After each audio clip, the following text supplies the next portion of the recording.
The Tomy Enterprise Refit campaign is live, and I'll be interviewing Chris, part of the Tomy design marketing team. And due to audio issues, though, I'll be redubbing my own questions towards Chris. Chris, thank you so much for inviting me to take a sneak peek at the next Tomy Plus project, the Enterprise Refit. You surprised the community. Was this always the plan? Yeah, I mean, we try to keep it as quiet as possible, keep it under wraps, because I knew people were going to go nuts about it. We knew it, but this is always the plan, and yeah, we kind of kept it under wraps until kind of the last minute, and did it on purpose. We had people talking, we had a lot of people speculating what it was between the refit, maybe the Klingon D7, maybe who knows what it was, but it was fun to keep everybody kind of in suspense. So Chris, I was under the impression, due to the challenges that your team experienced making the TOS Enterprise, that you guys were finishing just done, but I guess it was always the plan to continue the line, huh? Yeah, no, in fact, what we learned from the TOS, we put into practice on the refit, and going forward with whatever we do in the future. Yeah, it was just it was time to do the refit. It's going to be my magnum opus, so to speak. It's going to be well, as you can see by the prototype, it's looking pretty cool. The campaign goes live tomorrow, August the 1st. How much are backers expected to cough up? It is $6.99 plus $50 shipping, and that goes anywhere in North America. All right. Yeah. $50 shipping, and the campaign runs how long? It will run for about 6 weeks. It goes from tomorrow until, I believe, September 15. So August 1st to September 15th is when the campaign ends. Yep. How many units are needed to be sold to get funded? Our goal is to get at least 2,000 backers. 2,000 units, 2,000 backers. So the minimum to get the campaign funded is 2,000 units. Mm-hmm. Are there any stretch goals, any tiers to unlock to complete? No, we thought about doing that. It's kind of actually made things. We feel like the tiers. We tried to do that with with our DeLorean, and it just became kind of. It seemed superfluous. So we just kind of decided, no, we're just going to make it straight up. There's no tiers. There's no stretch goals, anything like that. So 2,000 units are needed, and folks can back as many as they want. Correct? Correct. I believe they per purchaser. They can order 5 at a time.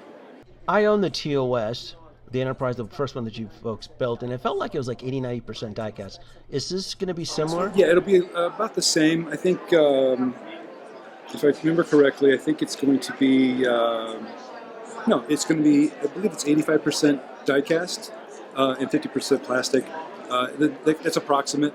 And a lot of the plastic stuff, a lot of it is just like internal and structures and holding the lights together and all that kind of stuff. But the majority of the ship is going to be die-cast. Gotcha. Now, with the first TOS Enterprise, I remember that you folks promised us there wouldn't be any visible screw holes or screw portholes and such. And you're making that promise again. What steps are being taken to assure that the second time gets fixed? This one, though, you're insuring it again. Is this correct? Yeah. So what our goal was on this one is to make the screw holes, any screw holes that had covers on caps. We call them caps. We were basically going to try to blend them into the structure of the ship a little bit better. So if you remember on the TOS, they were round plugs. This one, they will be different shapes to basically match the structure of the ship. Oh, so, sort of like a hull plate.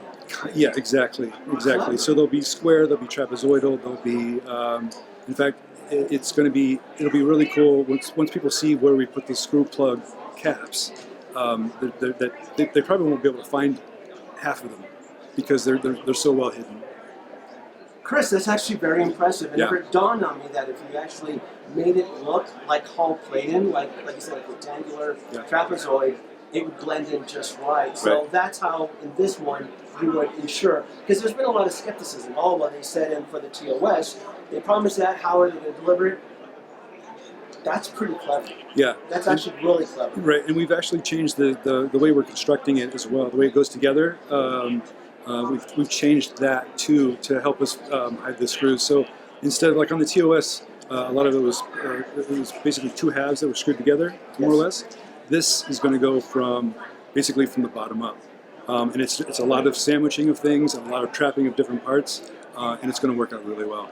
Gotcha. One cool, clever feature with the TOS Enterprise was the saucer separation. Some fans were for it, others were against it. I didn't mind it so much. Is the Enterprise Refit, is it going to have saucer separation? Saucer separation. No.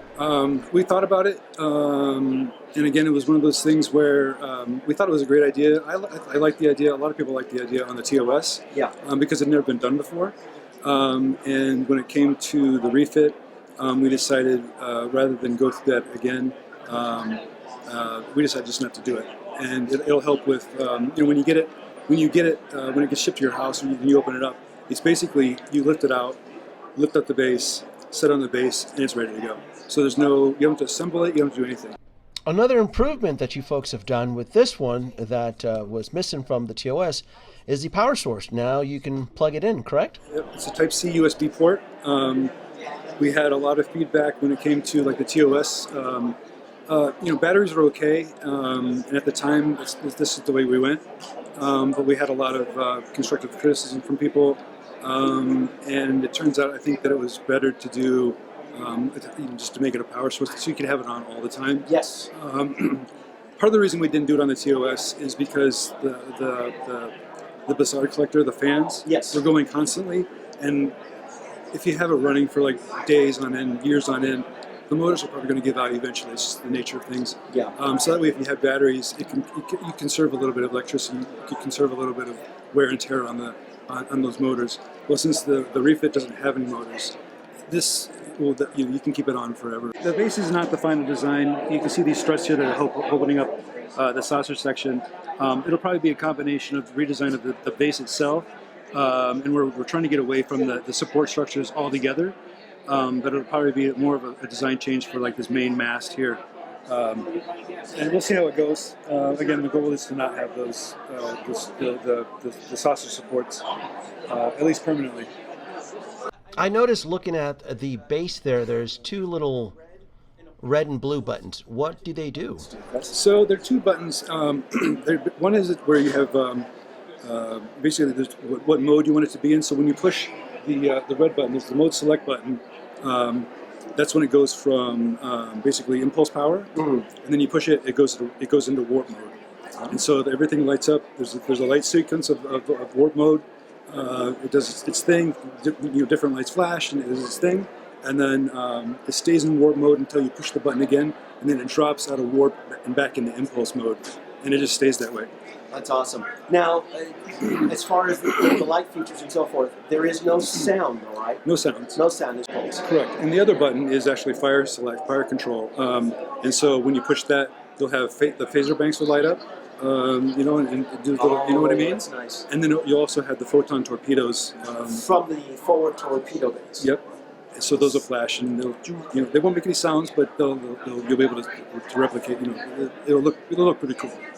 So now that we know that Tomy Plus is committed to building essentially a star fleet, a die-cast star fleet of starships, could we possibly get a hint at the next possible ship? Maybe? Going off of that survey. I remember that survey from 2022. You have to wait. You have to wait. I can't say anything, but we have quite a few lined up. We have plans. We have some good stuff. For the audience, what is Tomy Plus? So Tomy Plus is basically a direct-to-collector site where we'll be offering different things that are that you can buy pre-order, more or less. But we also have a very large. It's called Mochi Mochi. It's a big plush Kirby, Nintendo Kirby, that I believe we're offering that as well. Okay, and then that's where folks can see past campaigns as well too. You can see past campaigns, and also I would imagine eventually we'll start doing like future teaser campaigns. But that's kind of going to be the hub of where the go-to of when it comes to like what we have to offer for pre-orders and stuff like that. Chris, share some insights into Tomy. A lot of folks aren't even aware of what or who Tomy is. Right. Yeah. Tomy themselves have been around for 100 years. I mean, they just celebrated their 100-year anniversary. I think this year, maybe last year, but it was this year. It's a pretty big deal. And then, throughout the course of their history or whatever, they purchased Ertl, which had with Ertl themselves is, I think this year celebrating their 79th anniversary of being in business and making high quality die cast collectibles. Whether it's most of it's ag related, but there's also we have trucks, cars, all kinds of stuff. So Tomy, since the beginning, has been doing. They've been doing toys out of metal. They started out way in the beginning with tin toys. Really cool wind-up tin toys, tin cars, all that kind of stuff. They eventually worked their way up to die cast and stuff. A lot of people might be familiar with the old the Tomy line, which is basically a line of collectible cars that's been around for decades. I mean, I remember when I was a kid back in the 70s, they had Tomy. I don't think they were called Tomy at the time. They could have been, but they were pocket cars. I don't know if you remember pocket cars.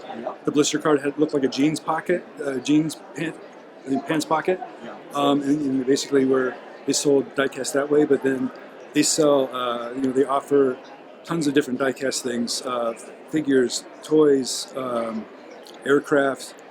Some of the like the diecast cars are like super high end, and they're like high end, like 40, 50, 60 bucks. Limited editions, but they're highly detailed. Yeah, this is going to blow the TOS out of the water.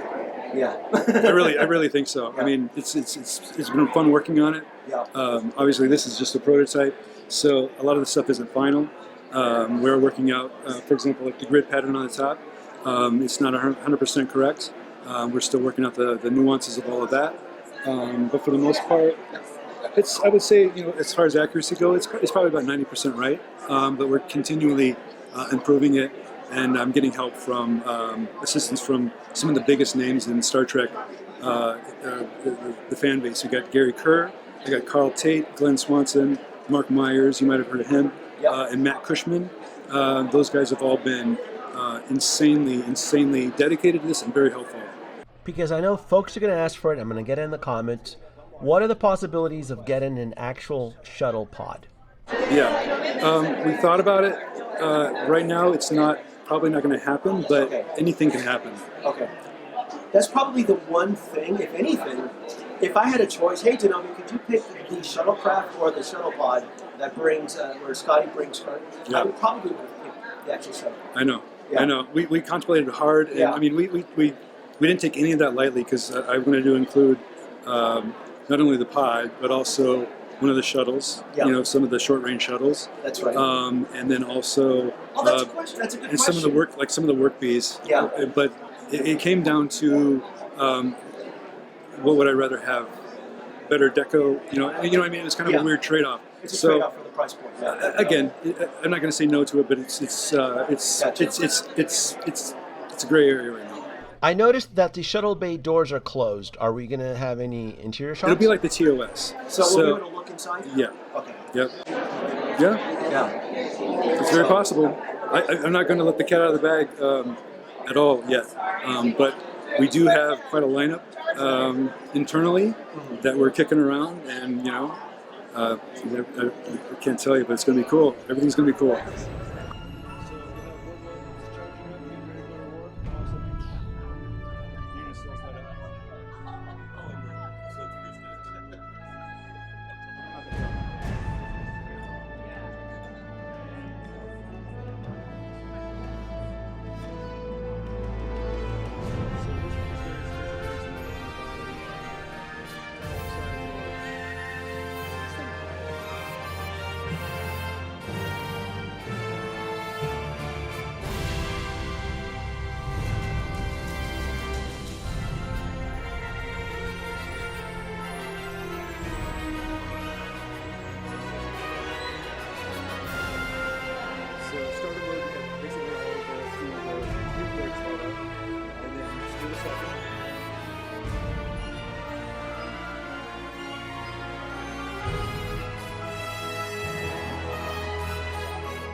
So folks, what are you waiting for? The campaign is live from August 1st to September the 15th. Scan the QR code in front of the screen or click on the link within the video subscription. And folks, as always, thanks for watching. Bye-bye.